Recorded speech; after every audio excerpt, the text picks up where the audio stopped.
afternoon all. Good afternoon and welcome to the North Sydney Local Planning Panel. This afternoon we are gathered here to consider 6 development applications. There are no planning proposals before the panel, but 6 development applications.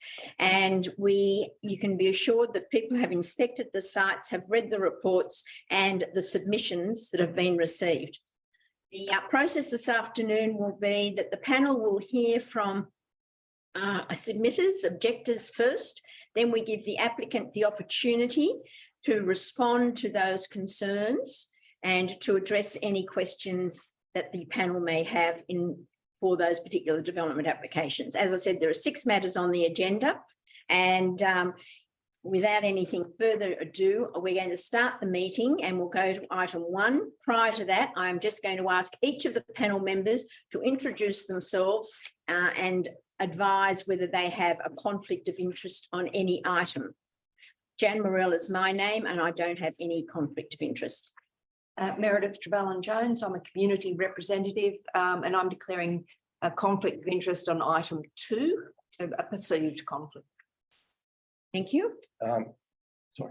Jared Teresi, I'm a town planner and I have a conflict of interest in terms of item number 5, so I'll be excusing myself in terms of that item. John McInerney, I'm an architect and town planner and I have no conflicts of interest. Very well, thank you all very much. This is the official recording of the public meeting, and there are 2 items on the agenda for the public meeting because of the number of submissions that have been received. So I'll invite, first of all, the item number 1, which is the matter known as 9 Undercliff Street, Neutral Bay, and the panel notes that there's been 25 submissions in objection to this particular development, and I would like to call upon our first speaker. Excuse me one moment, sorry. Brian Adams.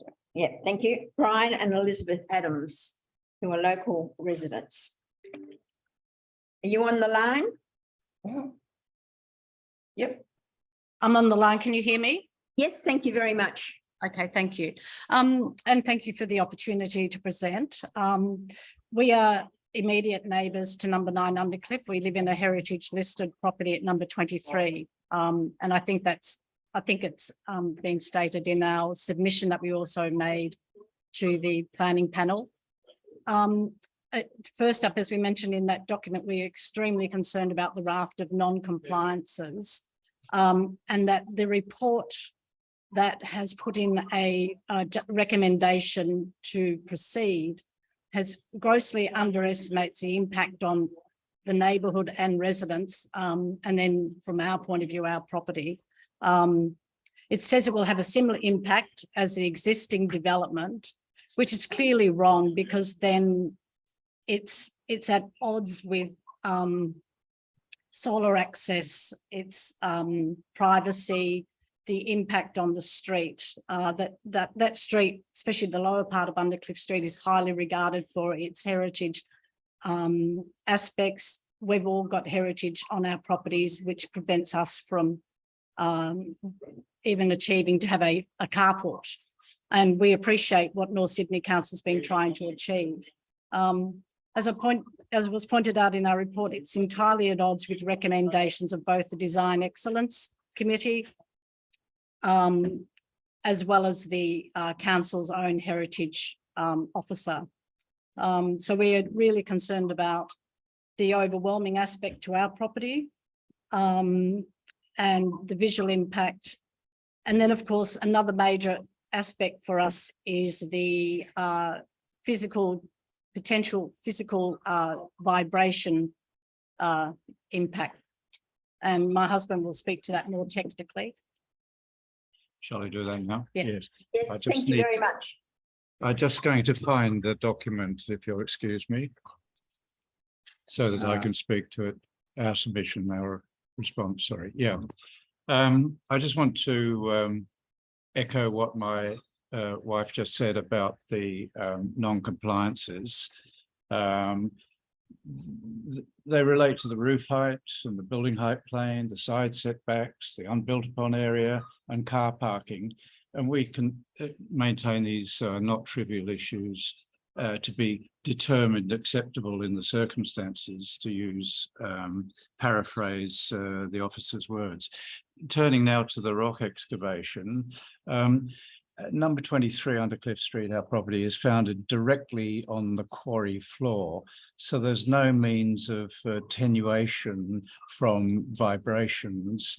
It's most likely they will use saws and rock breakers for the excavation purpose. And the geotechnical report that was furnished with the application does address this, but only in very general terms and not specifically with respect to number 23 Undercliff Street. And there's a substantial omission in the geotechnical report in that there are criteria for limiting vibrations for heritage or historic type buildings, and that has not been addressed in the report. And we contend that these issues need to be resolved before consent is granted. It's not satisfactory to say, let's do a dilapidation survey, and if there's any problems, we'll fix it up after. That's, you know, the backwards way of going about it in our view. So I've said my part. Thank you, Elizabeth. And I'm not sure about how much time we have, but just to wrap up in that the front setback was the one that was brought out by the Design Excellence Committee as well as a heritage officer, which the report for whatever reason has rejected. And we find that the first iteration that was lodged by the applicant was almost, in our opinion, an ambit claim. It was grossly oversized and massed for that site. So in the second iteration, the report says that, well, okay, now they've brought it back a metre, but that is so irrelevant in the circumstances, given the nature of the streetscape, the overwhelming impact on our property.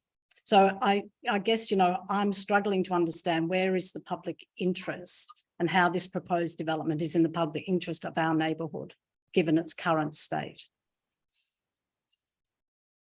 Thank you very much. I'll just inquire as to whether panel members have a question for you. Any panel members have a question? Madam Chair, just perhaps some elaboration on the problem of excavation.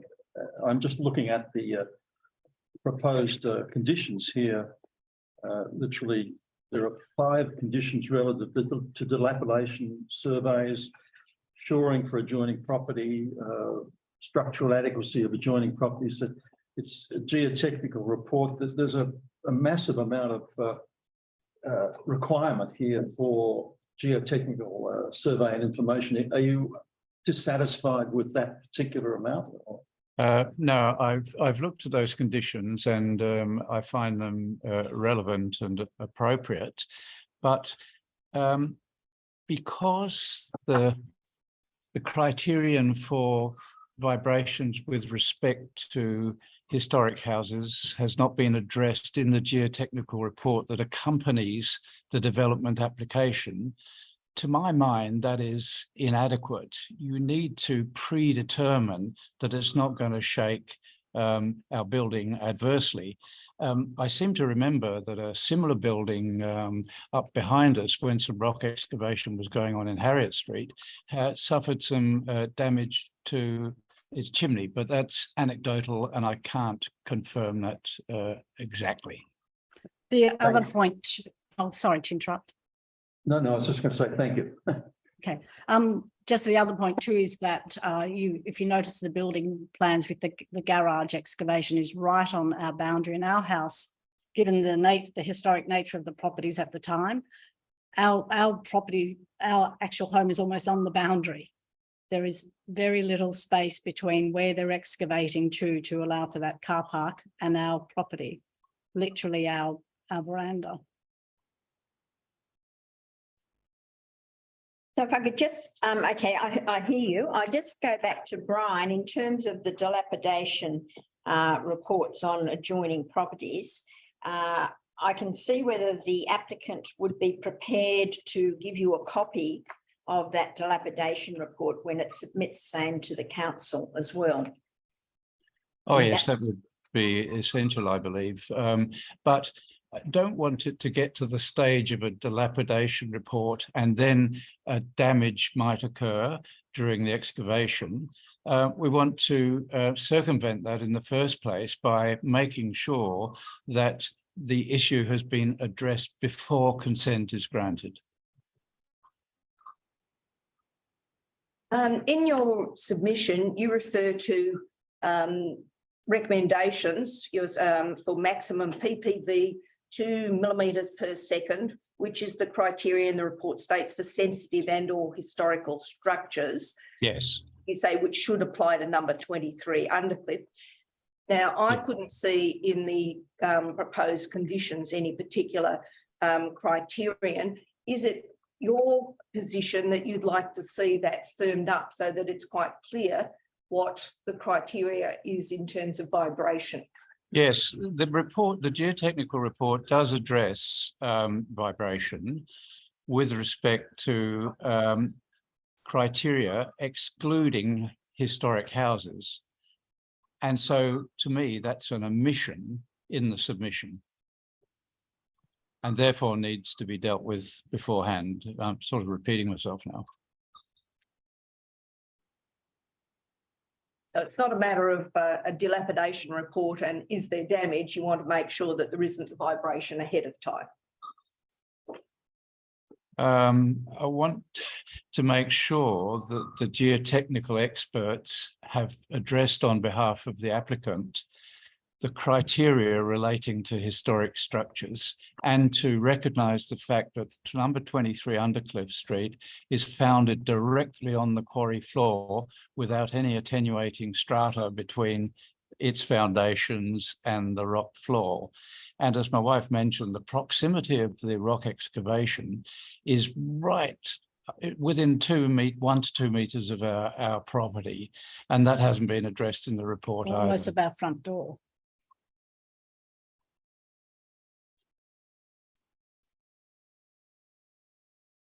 Thank you. As I understand it, there's no excavation on the boundary as such. No, the basement excavation extends towards our boundary far more than it used to before the basement was reconfigured. In iteration 2, yeah. Yeah, that's right. And also the excavation towards the rear of the property has substantially increased to accommodate the new or the revised parking arrangement. Okay, then, thank you. Any other questions? No. No. Thank you very much for your submission. And I'll now call upon the next person registered, Jeff Yeager. Thank you. Hello, thank you. Hello, everyone. And thank you for the opportunity to speak this afternoon. I'm a resident of 7 Undercliff Street. 7 Undercliff Street is on the eastern side of the proposed number 9 development. Our major objection is the amount of solar access that we're going to lose as a result of this development. We lose it at both the front and the rear of our property. In particular, if you look at the plans and you'll see on different levels, there's 2 family rooms and then there's a bedroom that virtually equates to a tower attached to the back of what is now number 9, which will substantially impact our view of sky and light and solar access. So we would ask that I don't know, 4 or 5 meters that goes back is reconsidered so that we don't lose that solar access. I mean, there are a number of ways to do that. I don't know if you need a 4-bedroom apartment in a 2-story building, but maybe perhaps if the applicants are attached to having family rooms, that perhaps they could forego the 4th bedroom and that tower could be 1 floor lower, which would reduce the impact on our solar access. That would be a start. And I would see that as a compromise, not a total removal of what they're planning, given that that top floor is 2 levels. When you look at the front of the building, the front of the building has a wall where there used to be a balcony, so that there was a DA put in for a balcony to be extended. The understanding of that balcony is that a balcony is open, and I understand that the top 2 levels of this design have an open balcony, but there is still a wall that projects about 1 meter, I think, in front of our building, which will be a substantial loss of light, as well as the actual ceiling of the balcony that will go for level 3 of the building. So I feel that our building has an impact both in our backyard, and so the enjoyment of our habitable space, kitchen, living area, back deck is going to be substantially reduced. Not only that, we're in the fortunate position of having a front balcony that affords us afternoon sun when the sun passes number 9, and so we're going to be losing out on that solar access as well. I think anyone who lives where we live on the Lower North Shore, it's obviously a place where people want to live. Space and light and trees and those things are the things that we live there for. And we already have lost to our kitchen, thanks to the development at 7 to 9A Harriet Street, a lot of our morning sun that used to go into the north section of our property. So to see yet another development going in which impacts our solar access is quite disappointing. So we'd like to see further movement back from the street so that we don't lose that access at the front, and also the reduction of that tower at the back. There's a very curious statement, and I'm just going to read it because it'd be interesting for the panel to answer or investigate this. So in the council's response, it says the proposed building results in a non-compliance with the height of buildings development standard in clause 4.3 of NSLPP 2013 by up to 4.08 meters or 33.6%.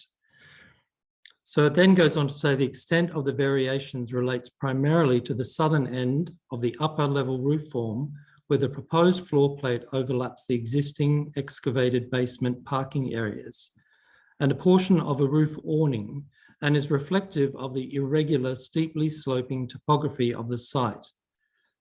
So what page are you on there, Mr. Jaeger? Yeah, sure. It is, it's the executive summary, paragraph 4. Yeah. You don't have a page. Page 2. Page Sorry. 2, thank you. Yep. Sorry about that. Yep. It says the written request submitted pursuant to clause 4.6 in NSLPP 2013 demonstrates that compliance with the development standard is unreasonable and unnecessary as the objectives of the standard are achieved, notwithstanding the variation, and that there are sufficient environmental planning grounds to justify the variation in the circumstances of the case. So my first question would be, I'm not aware of what the written request submitted pursuant to clause 4.6 is.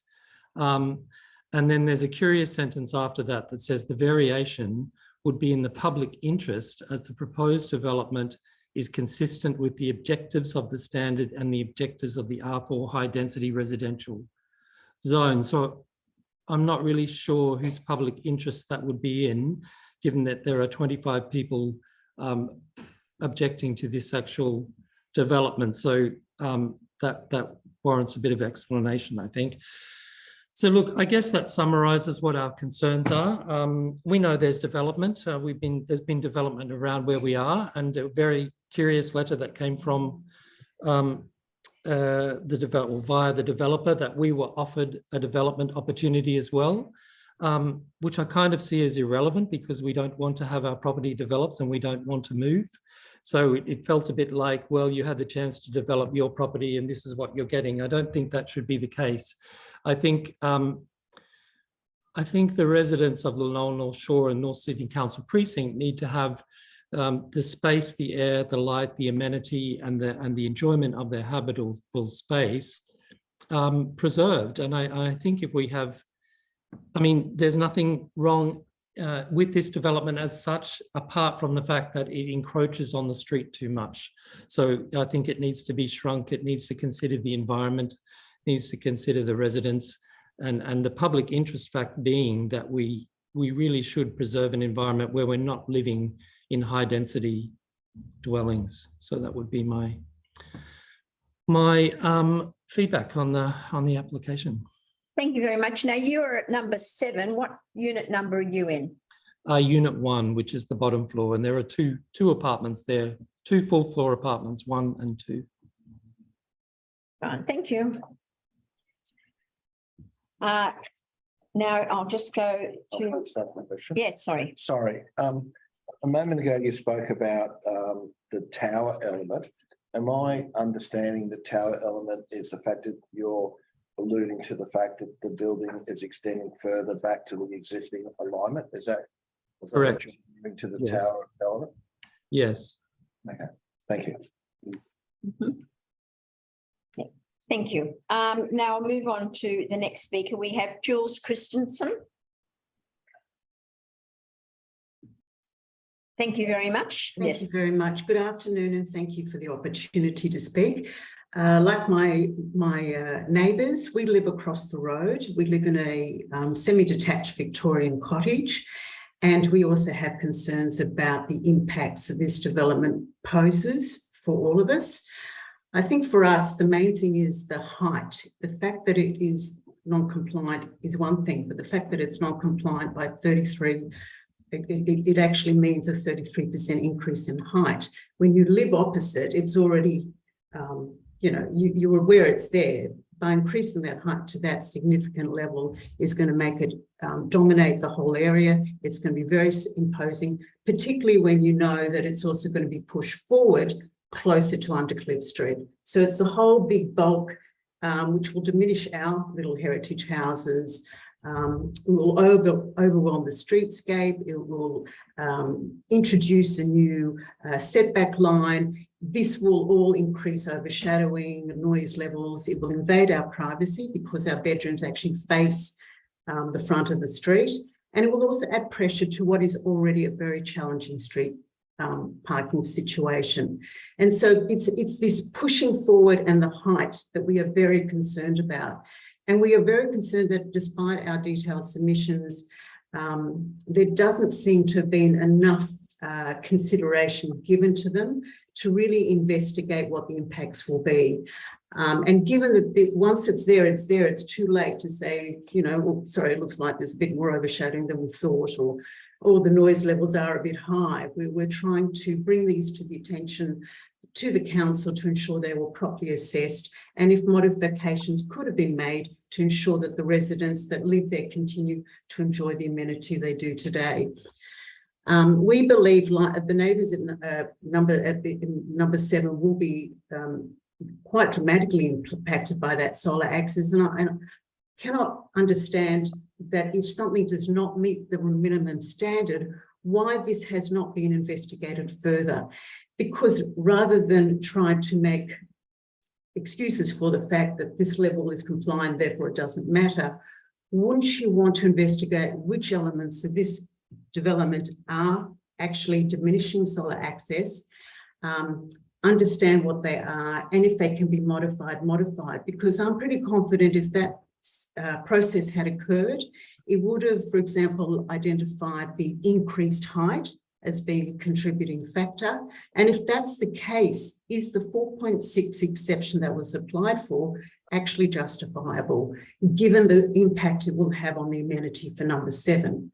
So I'm just a little concerned that what I would consider a due process was not followed to ensure that the impact really was not impacted. Those around the residents there would not have their future amenity impacted.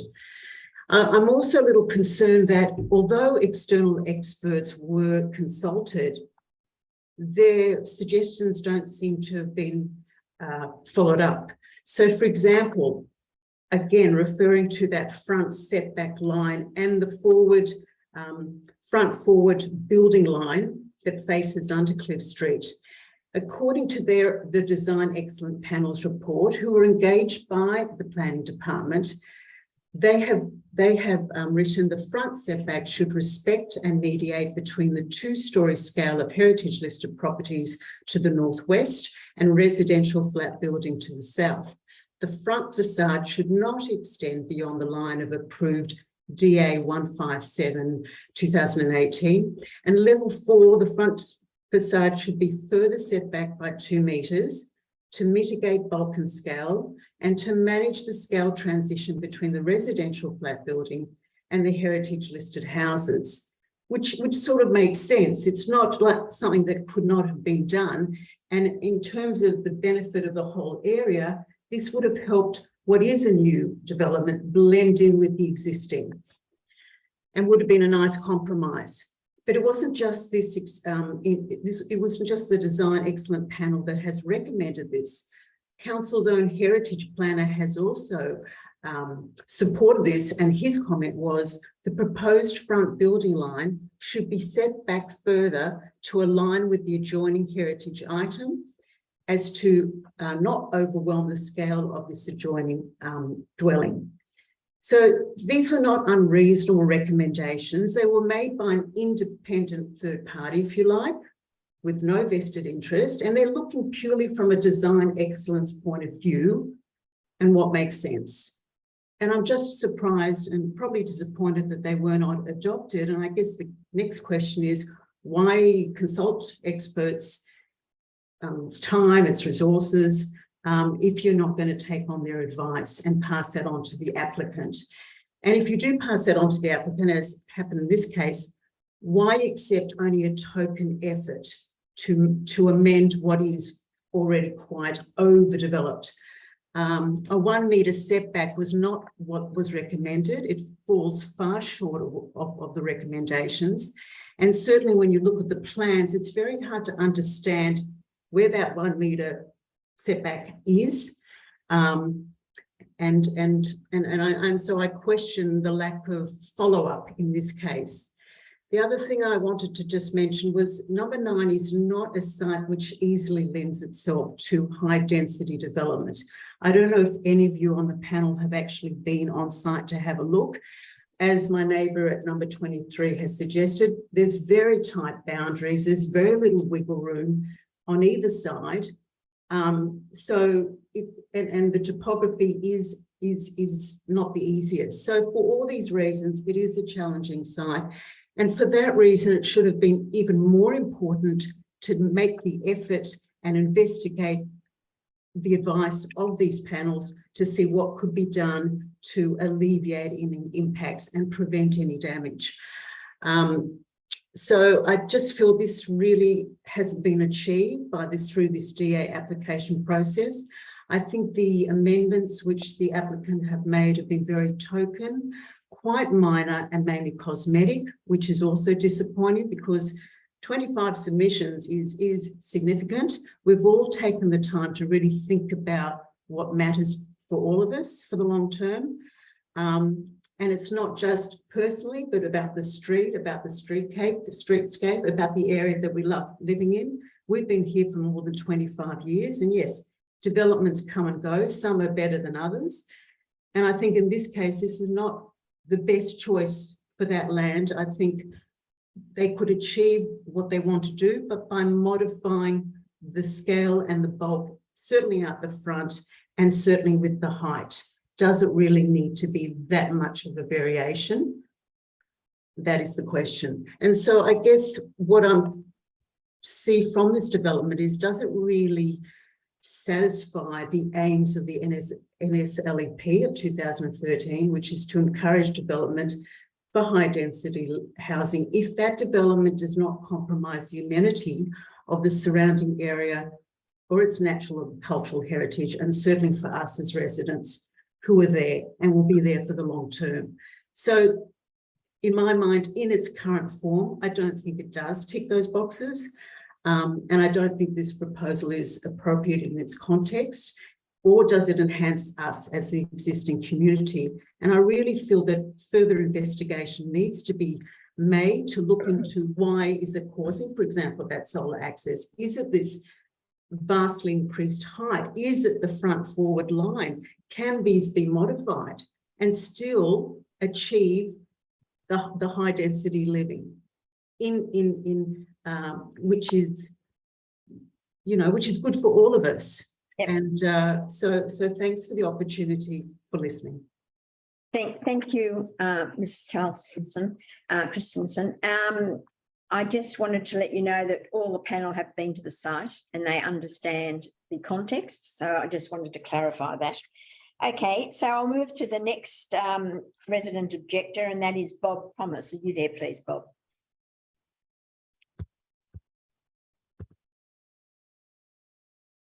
Well, Bob Thomas not there?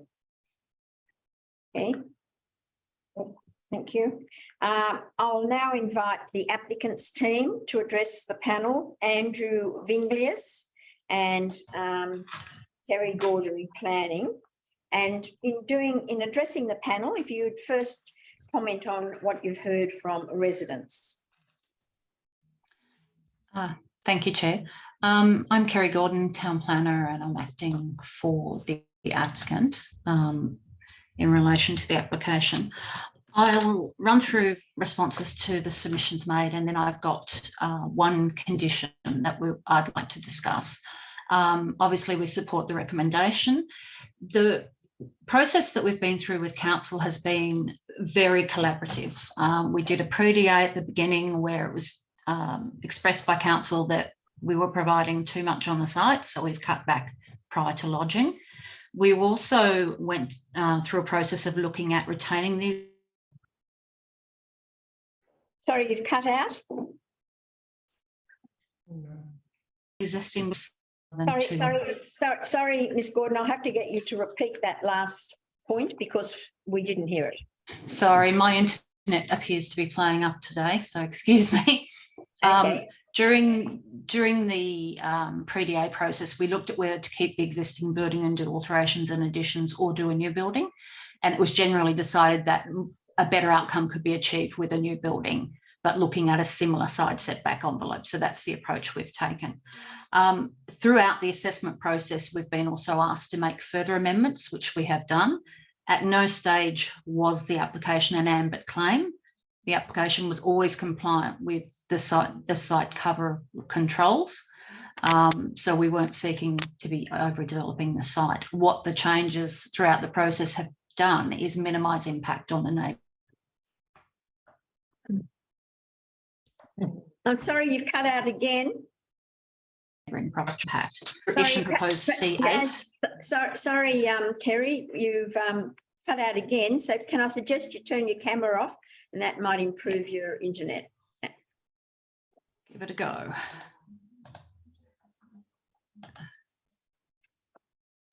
Sorry. It's just not cooperating at the moment. Okay, hopefully that's better. Can you hear me? We can, thank you, yes. Okay. So there's a condition proposed, C8, which deals with requiring a structural engineer's report, and it specifically asks us to deal with the impact on the two immediately adjoining properties in Undercliff Street. That's where the structural engineer discusses with the geotechnical engineer the best method of construction. I would suggest that a condition limiting the vibration is inappropriate because that determination needs to be made in conjunction with the geotechnical engineer and the structural engineer, and that condition requires that it be designed, the process be designed and the construction occur in a manner that will not impact those adjoining properties.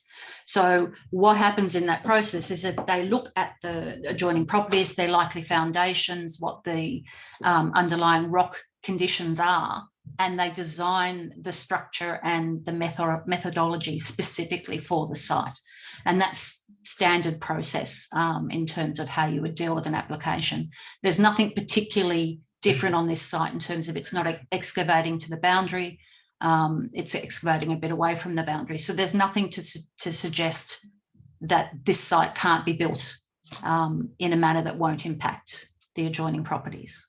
And then on top of that, there's the dilapidation conditions to support that if there is a problem in the future. So I don't think there needs to be another geotechnical report prior to determining the application.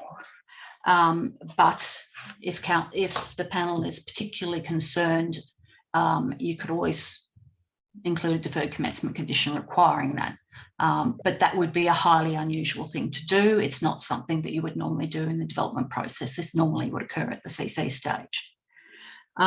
In terms of the concerns of shadowing of number 7 Undercliff, we actually did very specific shadow studies in conjunction with discussions with the planner who was assessing the application to look at what the shadow impacts were and to minimise them.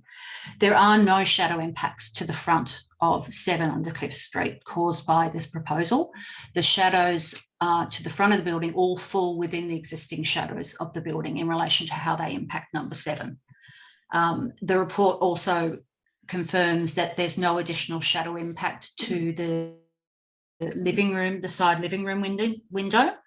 And we've specifically modelled the setback of the rear element that was referred to as the tower to make sure that it minimises impact as well. Council had originally been concerned with the upper floor of that and its shadow impact, and we modelled it and showed that the shadow impact actually is occurring by the level below that top level. The top level is not the level that's impacted. Sorry, in saying that, are you referring to what was colloquially referred to as the tower element? Kerry?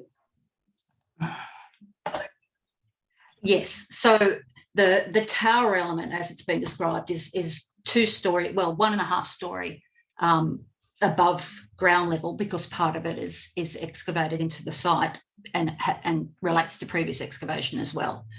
So we modelled that, and the top floor was increased inside setback and rear setback to make sure that that top level doesn't impact the adjoining property. It's actually the level below that impacts the adjoining property, and that level's only 1.5 stories above ground level and a setback over 4 metres.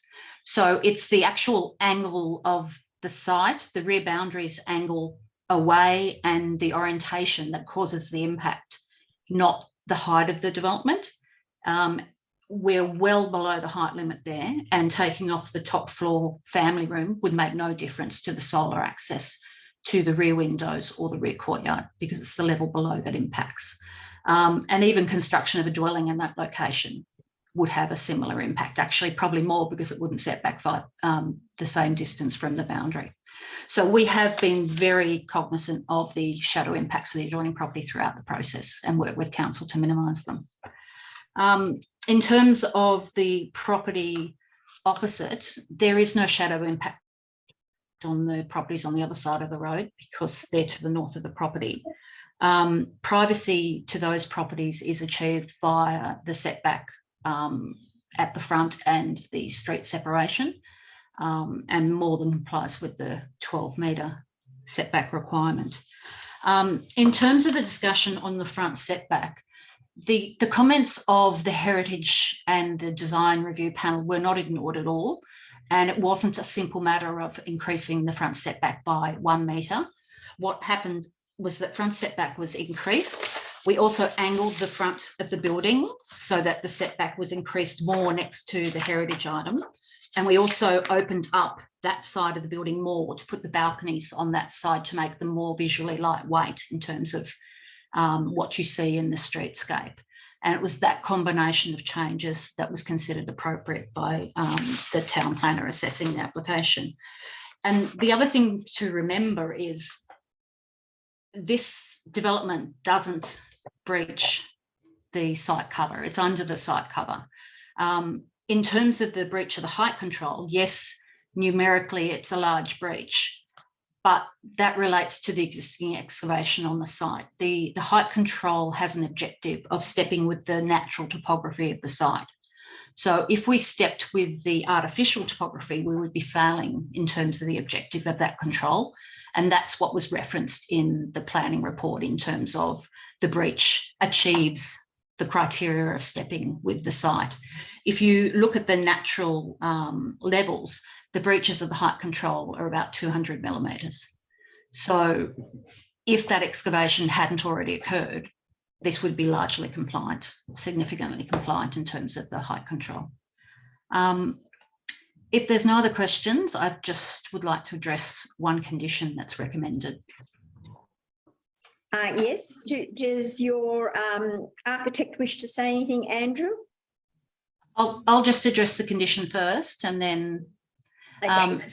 so there's a condition which is C1, which recommends that the screens that are provided be fixed. The screens that are provided to the windows are actually part of the BASIC's compliance, particularly in terms of the northwest elevation. They're actually a system of horizontal screens, which, have I lost you again? No. You can still hear me? Sorry, everyone just looked like they froze. So it's a horizontal system of screening that automatically moves with the angle of the sun to provide shading into the building, because there's a large northwest facing elevation. So they weren't intended to be primarily there for privacy. And in terms of privacy, we would be happy to change the condition to require bathrooms, en-suites, WC, laundry and stair windows to be frosted. What that would achieve is that all windows facing number 7 would be frosted. The windows facing the rear would be frosted above ground level, other than one family room, and that window has a highlight window already. So that then leaves the windows facing number 23, and above ground level, those windows all look over the top of the roof of that property because of the relationship in terms of the topography. So whilst they will achieve some degree of additional privacy by being there, that's not their main role. So we would like to use the frosted glazing on the specific windows that we've identified to address any privacy concerns. And we don't think to the adjoining property at 23, there are any privacy concerns that are created by this. It also being noted that the current building has a significant number of windows that face in that direction already. And that number 23 is built very close to the boundary, such that the roof protects the few openings in that wall adjoining the subject site.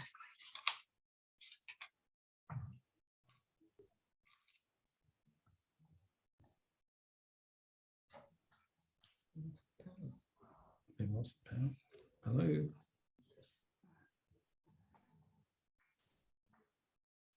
I can still hear you. Yeah, well, I think we've lost the panel, haven't we? Oh, how far through that did we lose them?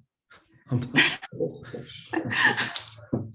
I think the residents are still here, but we've lost the council. Oh, good. Get out, man. Can I ask you a quick question, Kerry? As well. So that element at the back, that family room is on the lower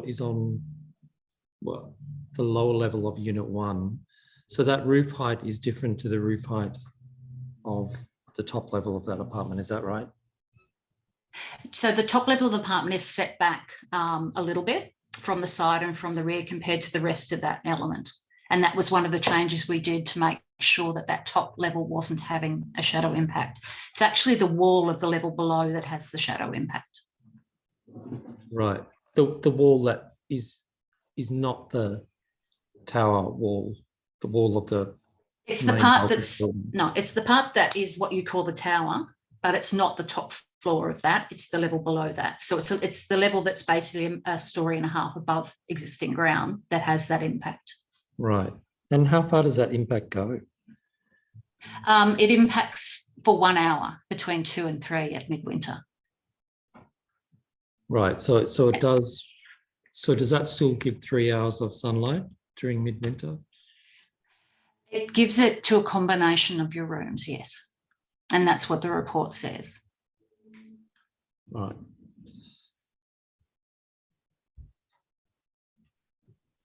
I don't know. So maybe it wasn't my internet that was the problem. Maybe it was the panels. There's a message to say There's there's a chat, yeah. Technical issues. Hmm. One day we'll be all back in the meeting room. Could I ask you a question, given that we don't have the rest just at the moment? I was just curious about the solar access. have you looked at modelling to see what the height at the front will do for solar access? Is there any impact from the increased height and the front forward building line? No, there isn't. And we've done hourly modelling, which we've provided to council. And we spent a lot of time on the modelling to make sure that we were minimising any impact to the most reasonable degree. And the only impacts we have are by components that are complying with the height control, which is the back part that was referred to as the tower. So the front part has no additional impact on properties. But have you got that modelling? Have you got the shadow diagrams that show that? Council does, yes. We've submitted them to council. So they show the whole modelling, including the front extended portion and how that changes from the current building, any impact on solar? Okay. Yes. Because we did a lot of work with council on that because they were concerned about that as well. And the front forward building line, in terms of the sound minimisation, because those privacy screens will probably not make much of an impact, given that the setback has been pushed closer to the street and it's a narrow street. So that will quite, I would have thought, exacerbate sound, especially at night when it travels quite easily. What provisions are you putting in place?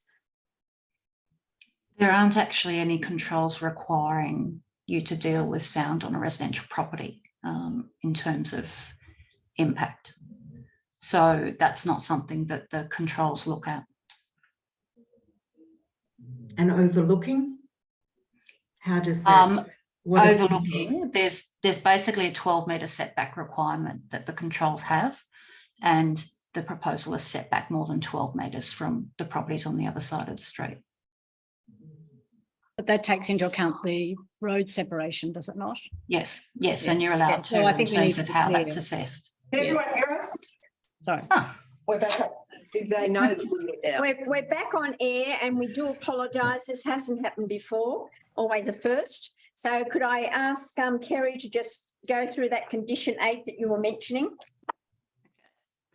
Did you hear any of it or should I start? No, start again. Start again. Okay. Sorry. So condition C1, was it C1, the condition we've got concerns with? That's the one? C1. Yes. Yeah. Fixed and non-operable. That was the Yep. condition. So it requires that the louvers be non-operable, and the louvers are actually designed as part of the BASIC solution to ensure that particularly the northwest elevation doesn't overheat. They're an automatic system where the louvers move with the sun to ensure that there's not too much sun coming in summer. So fixing those louvers would mean we wouldn't comply with the BASIC certificate anymore. And that would obviously become a problem. So what we would prefer to do is to replace it with a condition requiring that the en-suites, bathrooms, WC, laundry and stair windows be frosted. So all the windows facing number 27 are one of those types. Number 7 are one of those types of windows. The windows facing to the rear are either one of those types of windows or there's one single family room window that isn't, but it's a highlight window. And that means the remaining windows are the ones facing number 23, sorry, looking at the wrong side.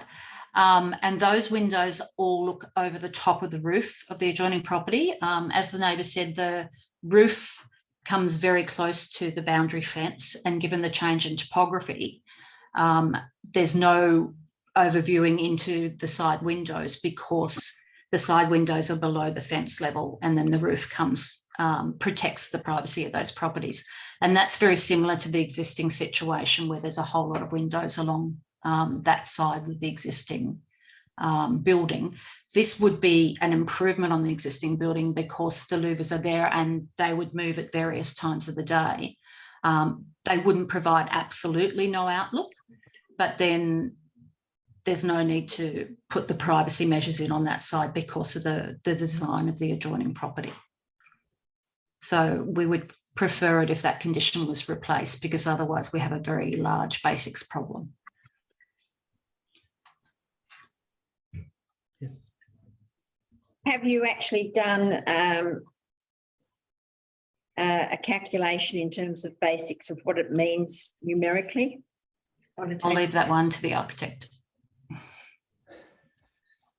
Well, we've done a basic certificate as required in NABERS study, and they take into account the fact that we do have the screening on that elevation and on the windows. It's required. Otherwise, given its orientation, you would have to use large overhangs, which is not possible given that of the proximity to the boundary. It's a very large, flat, open facade facing northwest. So in winter, it has the ability to get good solar access into key living areas and bedrooms. But then also in summer, when we have the hot northwest sun beaming on that elevation, those screens would then be able to be shut down to minimise the solar access and provide a comfortable environment internally, lessening the requirement for air conditioning and other energy sapping cooling systems. So it's a requirement of BASICs to provide some sort of shading to windows, especially where they're exposed. But in terms of that, but under the basics analysis, you can adopt other scenarios and other options. So have you explored that rather than just simply relying on the louver as being the solution? Have you explored other solutions to achieve compliance with the targets under basics? Look, normally, I mean, the options you have with basics, either projections like a overhang, eaves overhang, or an awning. Given that orientation and what you would have ended up the length of those projections, we wouldn't have reached that conclusion of complying with basics. We haven't tested those other systems, the overhang, but the overhang, in our expert opinion, wouldn't have reached those goals. What about alternative glazing? Because there's all different types of glass as well. Yeah, but yes, you can have low E glazing, but again, it still relates to the solar, the sun hitting the glass. Double glazing is good for keeping the heat in, but it doesn't really keep the hot out, the heat out. Yes, you can. We can use low E glazing, but it would not meet that criteria of providing the shading to those windows, because they are, like I said, it's a northwest elevation and it is quite exposed. There's no trees at that level. The house next door is quite low. It's a heritage house. It's always going to be there. So there's no chance of another big apartment building being built next door to provide shading. So, in our view, that also ticked the box of providing privacy and solar shading in an aesthetically pleasing solution. So our the proposal is that it gets linked in with the building management system. So there is a degree of control to cater for the differing time of year and day, time of day. So apart from that, we accept all the council's recommendations of approval, except for C1, we'd like that amended to take out the fixed and non-operable portion of that. We've found in previous projects it's impractical. There's no product that can achieve everything if it's locked in like that. Can I ask another question? I've noticed on your architectural plans on the basement level, but facing the street, you have the stone wall extending all the way to the boundary. Is there any reason why that's occurring? which stone wall in particular is? So if you look at the front elevation, so next to the heritage item, your plans show that the height of that stone wall, being your height of your basement, extends all the way to the boundary of that property. I'm trying to understand whether that was done for any particular reason. Which wall? Which I'm not. You know, I'm going to help you. If you go to your front elevation, drawing number DA10, you can see you've got your garage door and you've got your 4 louvers. Yeah. Okay. That stone wall extends all the way at the height of the basement right to the boundary. I'm just trying to understand if there's a specific reason why that's been done. The main reason is so we can contain soil in there to provide, deep soil planting along that boundary. That was sorry, that was actually a specific request of the council planner. The council planner, when we were discussing the redesign of the basement that the planner wanted, they wanted us to get a lot of deep depth to the soil in that area so that we could get larger planting in. So that's basically why that wall goes all the way across. Well, given the difference in topography with the adjoining heritage dwelling, it seems that you'd still be able to get some depth, even if it was half or less. I mean, you'd be able to push that wall further back where the topography is stepping up the side, and therefore it minimises bulk directly next to the heritage item, I would have thought. I don't think we would have a concern with that. We were just responding to something the council wanted. Yeah, no, we can push it back. There's no doubt about that. And in fact, it could come back to be the same setback as the dwelling itself, as the building itself. Yeah. Couldn't it be just here? Yeah, whether it can go to the alignment of the actual the heritage item. Yep. It could go probably to the alignment, if you look at the basement, to the alignment of the aisle. Yeah, where we have the turning bay. Yeah. Yeah, potentially can go back to there. Okay. Right. Yeah. Again, I mean, yeah, it would depend on the existing rock level along that edge as well. So Sure. Just a final question from myself. In terms of the overshadowing to the adjoining property to the rear, from what I can understand, the additional overshadowing is between 2 and 3. Is your setback to the rear compliant in terms of council's DCP? The setback was modelled to minimise that solar access. The setback in the DCP, I can't remember off the top of my head whether it says to comply with the ADG or not. The ADG doesn't apply in this case because there's only 3 dwellings. So I can't answer that one off the top of my head, but it's not the top floor of that causes the problem. It's the level below, which is only 1.5 stories above ground level. I also think if you look at the 2 adjoining properties where their rear setback occur, if you were to draw a line there, it's compatible with the setback line between the 2, number 23 and number 7. Are you referring to the rear setback? Or About the rear. Well, yeah, I think that was what. Yeah, that's what. I actually have a question about the side setback because the senior assessment officer's report refers to the setback from the boundary complying with the minimum 3 metres and in part complies with the BHP. That's presumably the building heights claim. So that to me says that perhaps it does not comply in some place. Can you explain what's in there? Yeah, so the rear element complies with the building height plane. It's the front, the middle section, which is where the existing building is, that doesn't comply with the building height plan. So that's why we set the rear element back so far from the side boundaries compared to the existing building, to minimise those impacts. We did a lot of modelling with council on the shadow issue throughout the pre-DA as well as the assessment process. Thank you.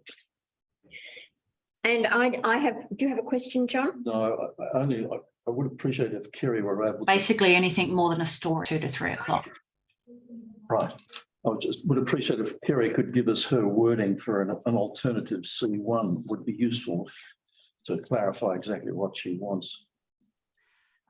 So the alternative we would be suggesting is the bathroom. Drop down, Kerry. Am I here or not? Yeah. Yep. Sorry. Okay, so the bathroom, comma, ensuite. Is the panel there? Because I can't see them. Yes, we are here. Oh, good. Sorry. Comma, WC, laundry, and stair windows shall be provided with frosted glazing.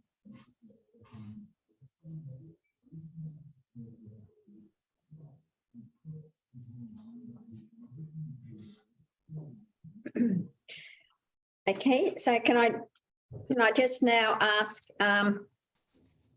this is something that seems to be happening in lots of new developments.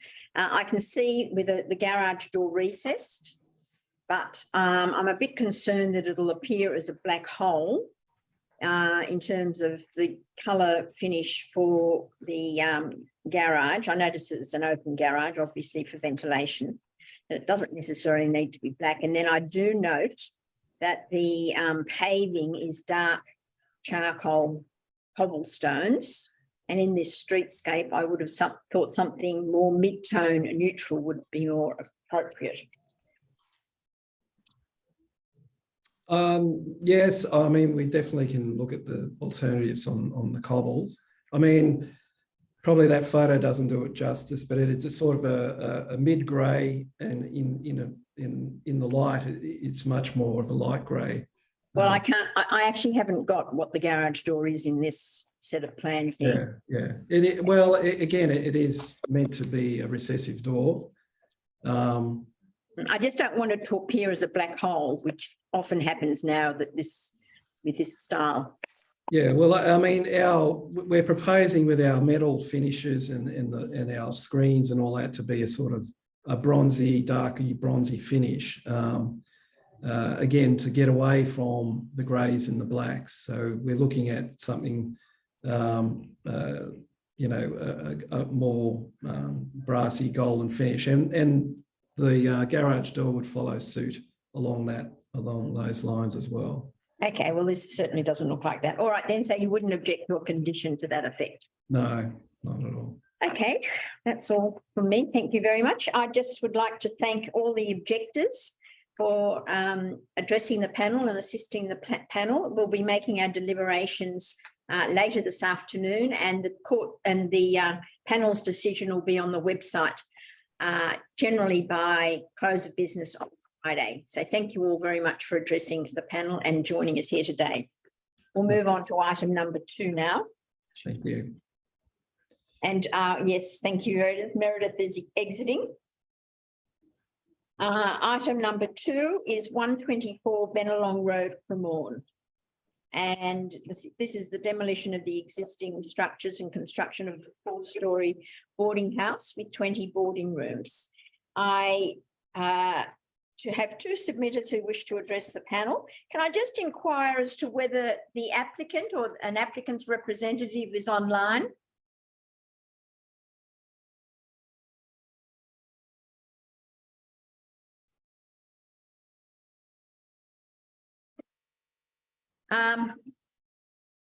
No, nobody from the applicant's team.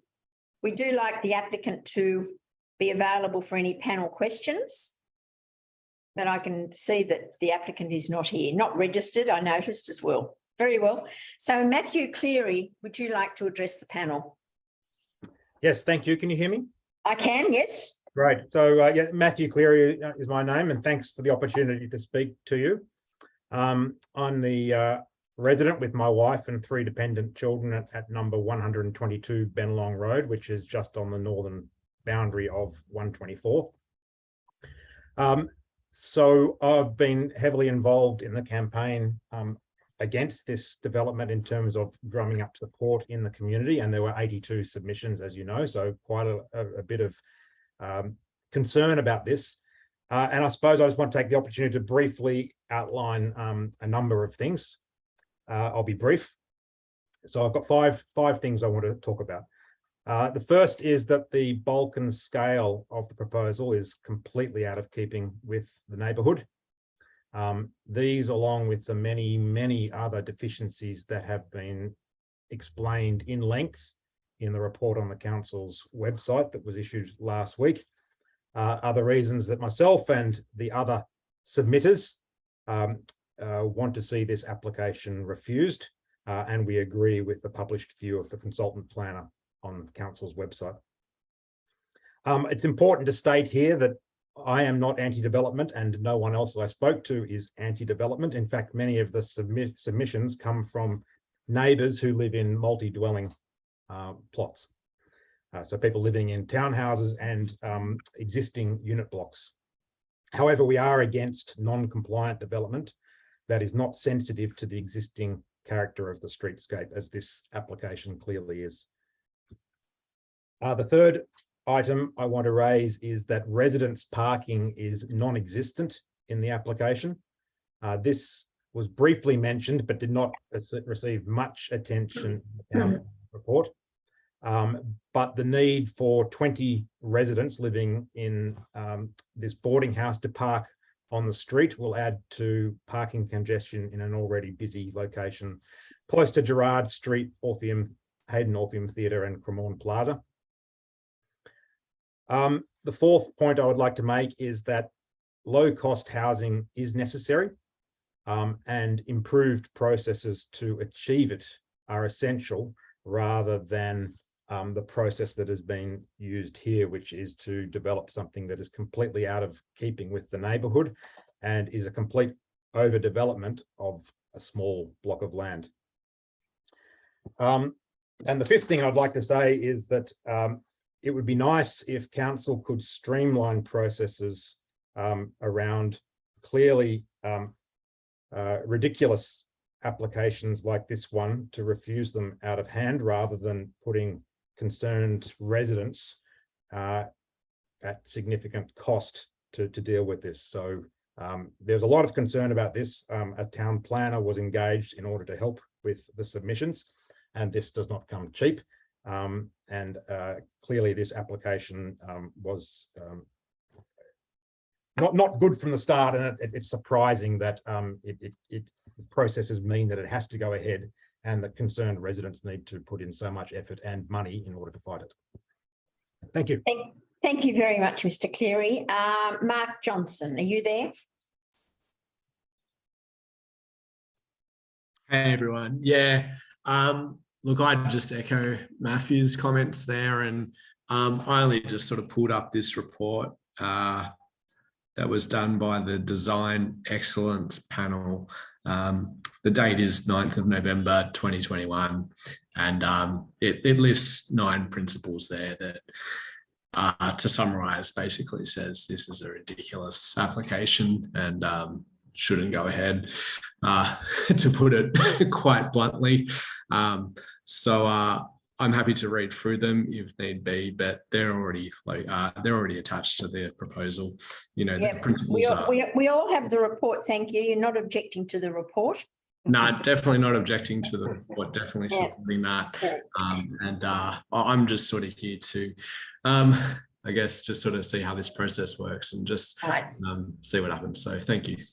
Thank you very much. And as I said earlier, we don't have the applicant here to address the panel or respond to any issues. And but I just wanted to make sure that he or she had every opportunity. Well, given that there's no representation from the applicant, we will move on to the next item. This item will be dealt with in our private session and the decision will be on the website by close of business Friday. Thank you.